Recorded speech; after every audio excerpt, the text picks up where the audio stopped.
How to hide your game activity on Discord. Hello and welcome back to our YouTube channel How to Tutorials. In today's video, I'm going to show you how you can hide game activity on Discord.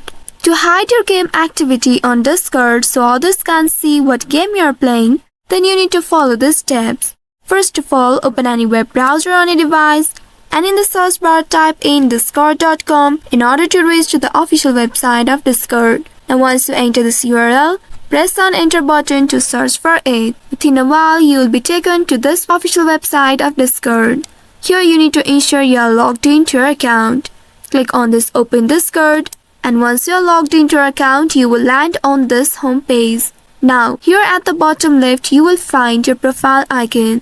Next to it, you will find some icons. Here click on this gear icon. And once you reach to this page, here you need to scroll down on the left side and find activity settings. Under it, you will be able to see activity privacy.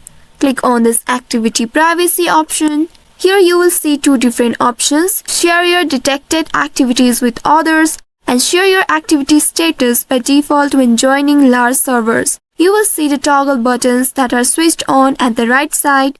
Now you need to toggle off the options by simply clicking on them. A dialog box will appear asking you to confirm. You need to click on this yes to proceed further. Now this will stop Discord from showing what game you are currently playing as your status. So by doing this, Discord will no longer display what game you are currently playing to other users. I hope this tutorial was helpful. If yes, don't forget to like, share and subscribe to our channel. Also hit that bell icon to never miss any updates from us. Thank you for watching.